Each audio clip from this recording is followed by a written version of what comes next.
ငွေဆွဲငင်လွယ်ဖို့ရှိရမယ့်အရေးချင်းတစ်ခုကတော့ပန်းတိုင်တတ်မှတ်ပါ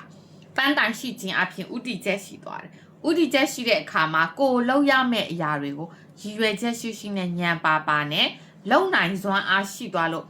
ကိုတရက်တာအချိန်သုံးပြီးသွားရင်ကို့မှာတန်ဖိုးရှိတဲ့အရာတွေကြံနေခဲ့တယ်ပန်းတိုင်မရှိပဲနေမဲ့လူတွေကတော့မျောပြီးတော့တရက်ပြီးတရက်ဘာနဲ့အချိန်ကုန်လို့ကုန်သွားမှန်းမသိပဲ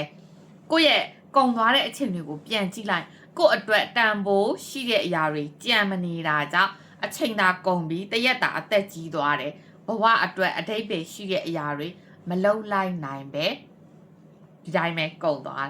ဟုတ်လားအဲ့တော့ဘာဖြစ်လဲနောက်ဆက်တွဲကငွေဖန်တီးနိုင်စွမ်းအားတွေတဖြည်းဖြည်းနဲ့လျော့လာကြဘာကြောင့်လဲဆိုတော့ကိုယ့်ရဲ့အချိန်တွေကို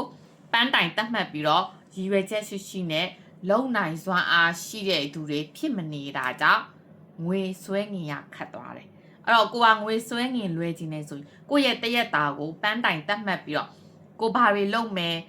ဘာတွေစီမံမယ်ကိုယ့်ရဲ့အချိန်ကိုဘယ်လိုသုံးမယ်ကိုယ့်ရဲ့ဘဝအတွက်အကျိုးကျေးဇူးများတဲ့ငွေဖြစ်စရာအခြေအနေတွေကိုဘယ်လိုပုံစံမျိုးဖန်တီးမယ်ဆိုတဲ့ဉာဏ်ပါနဲ့တရက်တာကုံဆုံးတဲ့သူတွေဖြစ်ပေးပါဒါဆိုလို့ရှိရင်ကို့မှာတရက်ပြီးတရက်တစ်ပတ်ပြီးတစ်ပတ်တစ်လပြီးတစ်လငွေဆွဲငင်နိုင်တဲ့လူတွေဖြစ်လာပြီးတော့ဘဝအတွက်လွတ်လပ်ပေါ်ပါတဲ့အရာအများကြီးကိုတွေးကြုံခံစားရလိမ့်မယ်เนาะကျေးဇူးပါမိခြင်းနဲ့မိကုန်းရှိရင်စာချန်ခဲ့ပါနောက်ဗီဒီယိုမှာချက်ခင်လေးလာဖြည့်ပေးမယ်